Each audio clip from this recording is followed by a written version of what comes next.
ہمارے چینل پر آپ سب کو خوش آمدید۔ اگر آپ نے ابھی تک ہمارے چینل کو سبسکرائب نہیں کیا ہے تو جلدی سے کر لیجئے اور بیل آئیکن بٹن کو پریس کر دیجئے تاکہ ہماری تمام نئی آنے والی ویڈیوز آپ کو ٹائملی مل سکیں۔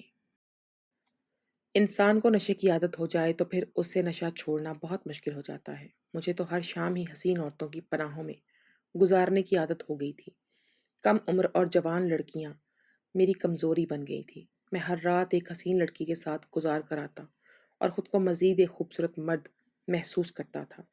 میرے پاس بہت زیادہ پیسہ تھا، میرا بہت کاروبار تھا، اسی لیے حسن کے بازار میں پیش آ کر حسن کو منہ لگانے، مانگے داموں خریدنا میرے لیے بہت آسان بات تھی۔ لیکن مجھے زیادہ تر اپنی خواہشات کو پورا کرنے کے لیے کم عمر اور خوبصورت لڑکیاں چاہیے ہوتی تھی۔ 18 یا 19 سال کی کم عمر جوان لڑکیوں کے ساتھ رات گزارنے میں ہی سکون ملتا تھا۔ میں دفتر سے واپسی پر کچھ دیر کے لیے اپنے گھر جاتا اور پھر جسم فروشی کے اڈے میں چلا آتا، جہاں پر آ کر مجھے بہت ہی سکون کا احساس ہوتا تھا۔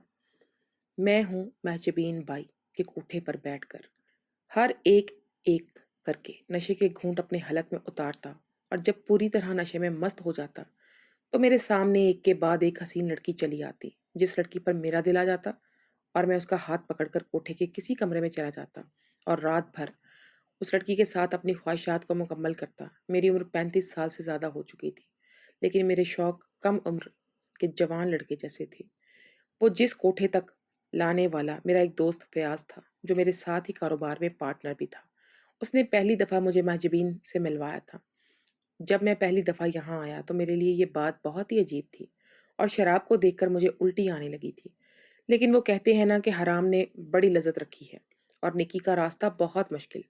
فیاض نے زبردستی میرے ہاتھ میں شراب کا گلاس پکڑایا تھا اور اس کے کہنے پر میں نے پہلا گھونٹ لیا تو مجھے حلق بہت کڑوا محسوس ہوا، لیکن پھر ہر اگلے گھونٹ پر مجھ پر زور طاری ہونے لگا اور گلاس ختم ہونے تک میری کیفیت پوری طرح بدل گئی تھی۔ فیاض نے مہجبین کو کہہ کر ایک کم عمر حسین لڑکی کے ساتھ مجھے کمرے میں بھیج دیا۔ وہ رات میری زندگی میں گناہ کی پہلی رات تھی۔ میں ایک نامحرم حسین لڑکی کے ساتھ رات بھر عیاشی کرتا رہا، اور صبح کے وقت جب مجھے ہوش آیا تو مجھے احساس ہوا کہ میں کیا کر گزرا ہوں۔ میں نادم سا واپس اپنے گھر چلا آیا تھا، سارا دن سو کر گزارا تھا۔ جب شام کے وقت میری آنکھ کھلی تو فیاض کی دوبارہ سے کال آ گئی اور کہنے لگا آج پھر چلنا ہے مہجبین کے حسین کوٹھے پر۔ فیاض کی بات سن کر پہلے میں نے سوچا انکار کر دوں، لیکن گزری رات کا خمار میرے سر پر ابھی تک سوار تھا، اور صبح والی شرمندگی کو پوری طرح بھول کر میں نے ایک دفعہ پھر ہاں کہہ دی۔ وہیں سے میری زندگی پوری طرح بدل کر رہ گئی۔ میری بیوی ملائکہ، جو پہلے ہی میری رات باہر رہنے پر پریشان تھی، مجھے ایک دفعہ پھر رات کے وقت گھر سے نکلتا دیکھ کر میرے سامنے کھڑی ہو گئی اور کہنے لگی کہ آپ مجھے اکیلے چھوڑ کر نہیں جائیں گے۔ کل ساری رات میں بھی آپ کے انتظار میں گزار چکی ہوں۔ میں نے ایک سرسری نظر ملائکہ پر ڈالی، جو اپنی خوبصورت آنکھیں مجھ پر گاڑے میرے سامنے کھڑی مجھ پر حق جتا رہی تھی۔ اپنی بیوی کو دیکھ کر اس وقت مجھے کفت کا احساس ہو رہا تھا۔ بے ساختہ ہی مجھے رات والی لڑکی یاد آ گئی، جس کا دبلا پتلا خوبصورت جسم میرا دل چرا کر لے گیا تھا۔ اس کے آگے ملائکہ بہت بدصورت تھی۔ میں نے اس کے وجود پر نظر ہٹاتے ہوئے اسے کہا کہ مجھے فیاض کے ساتھ کسی آفس کے سلسلے میں باہر جانا ہے۔ بہتر یہی ہے کہ وہ میرا ٹائم ویسٹ نہ کرے، کیونکہ کام ختم ہونے پر مجھے گھر واپس لوٹ کر بھی آنا ہے۔ ملائکہ سے پہلی بار اس طرح کا جھوٹ بول رہا تھا اور نظر چرا کر رہ گیا۔ ہماری شادی کو 16 سال ہونے والے تھے، اور ان 16 سالوں میں نے صرف آفس اور گھر کی ذمہ داری سنبھالی تھی، نہ ہی کبھی کوئی غلط کام کیا تھا اور نہ ہی ملائکہ سے کبھی جھوٹ کہا تھا۔ ہمیں خوشگوار زندگی گزار رہے تھے، مگر اب میں اپنے لیے جینا چاہتا تھا، اور یہ راستہ مجھے فیاض نے بتایا تھا۔ وہ بھی ایک شادی شدہ مرد تھا، لیکن اپنی خواہشات کی تکمیل کے لیے مہجبین کے کوٹھے کا انتخاب کرتا تھا۔ میں ملائکہ کو حیران پریشان چھوڑ کر فیاض کے ساتھ ایک دفعہ پھر کوٹھے کی طرف چل پڑا۔ اس رات بھی میں کافی دیر تک نشہ کرتا رہا، پھر ایک حسینہ کو لے کر کمرے میں چلا گیا۔ آج وہ لڑکی کوٹھے پر نہیں آئی تھی، اس لیے مجھے خوش کرنے کے بجائے پریشان کر رہی تھی۔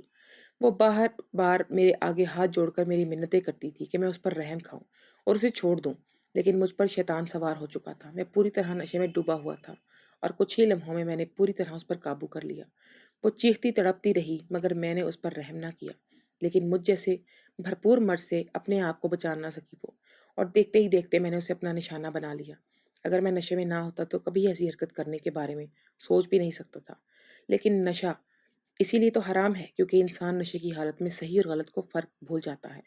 صبح کے وقت جب میں اپنے کمرے سے نکلا تو مہجبین مجھ سے پوچھنے لگی کہ اس نے تجھے زیادہ پریشان تو نہیں کیا۔ میں نے ہنس کر کہا کہ مجھے ایسی لڑکیاں دیا کریں، ان کی مداخلت زیادہ مزہ دیتی ہے۔ میری بات سن کر وہ حیران ہوئی۔ اس دن کے بعد سے میں نے کبھی پلٹ کر پیچھے کی طرف نہیں دیکھا۔ میں گناہوں کے راستے پر چل نکلا تھا۔ مہجبین جان بوجھ کر نہیں آنے والی لڑکیوں کو میرے ہی آگے پیش کرنے لگی، اور میں بھی ان کے ساتھ وقت گزار کر خوش ہوتا تھا۔ ان کا چیخنا چلانا، رحم کی بھیک مانگنا مجھے اچھا لگنے لگا تھا۔ کافی سالوں کے بعد میں خود کو خوش محسوس کرنے لگا تھا، لیکن ہر گزرتے وقت کے ساتھ اور دن کے ساتھ ملائکہ کو محسوس ہو رہا تھا کہ اب میں پہلے کی طرح نہیں رہا۔ وہ مجھ میں آنے والی تبدیلیوں کو محسوس کر سکتی تھی، کیونکہ ہم نے زندگی کے 16 سال ایک دوسرے کے ساتھ گزارے تھے۔ وہ ڈھکے چھپے لفظوں میں مجھ سے سوال کرنے لگی، اور ہر بار میں اسے غصے سے اس طرح جواب دیتا کہ دوبارہ مجھ سے کچھ پوچھنے کی ہمت نہ کر پاتی۔ میری اماں کو بھی میری فکر ستانے لگی تھی، لیکن میں گھر میں سبھی میرے غصے سے ڈرتے تھے، کیونکہ میں اپنے گھر کا واحد مرد تھا۔ میں اسی بات کا بھرپور فائدہ اٹھاتے ہوئے گناہوں کی دلدل میں اترتا چلا گیا۔ ملائکہ جان گئی تھی کہ میں کس راستے کے مسافر بن چکا ہوں، لیکن وہ ہماری بیٹیوں کا سوچ کر خاموش تھی۔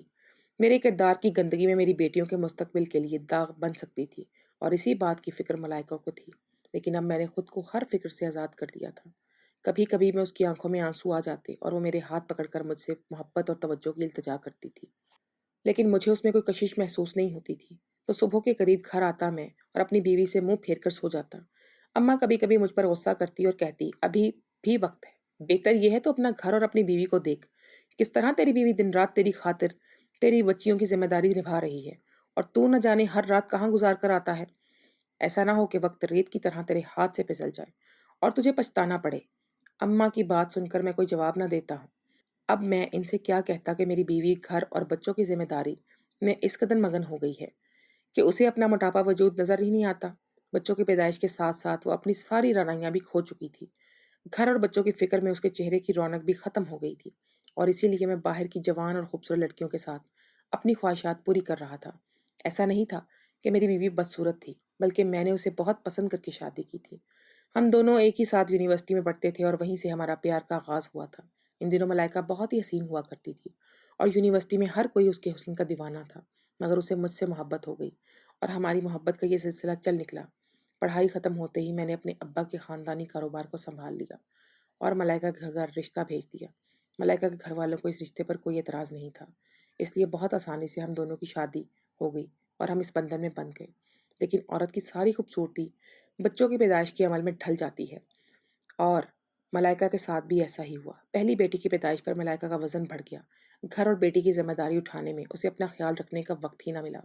2 سال بعد جب ہمارے گھر دوسری بیٹی کی پیدائش ہوئی تو ملائکہ کو خون کا مسئلہ ہو گیا، اور بہت سارا خون چڑھانے کی وجہ سے اس کے چہرے پر جگہ جگہ کالے دھبے بن گئے۔ ملائکہ کی خوبصورتی دوسری بچی کی پیدائش پر ایک دم سے مان پڑ گئی، لیکن ہم دونوں کی بیٹی کی پیدائش پر اس قدر خوش تھے کہ ملائکہ میں آنے والی تبدیلی کو ہم دونوں نے محسوس ہی نہ کیا تھا۔ اور پھر اسی طرح 4 سال بعد اللہ نے ہمیں تیسری بیٹی سے نواز دیا تھا۔ عورت منہ کی وادی سے گزر کر ماں بنتی ہے۔ ملائکہ نے بھی میری خاطر 3 دفعہ حمل کی تکلیف کو برداشت کر کے مجھے 3 خوبصورت بیٹیوں سے نواز دیا تھا۔ میں اور ملائکہ اپنی بیٹیوں کے ساتھ بہت خوش تھے۔ سال تیزی سے بدلتے چلے گئے اور ہماری بیٹیاں بڑی ہو گئیں۔ ان کے بڑے ہونے کے ساتھ ساتھ ملائکہ کی ذمہ داریاں بھی بڑھ گئیں۔ ان کی پڑھائی سے لے کر ان کے چھوٹے موٹے معاملات پر ملائکہ پوری نظر رکھتی۔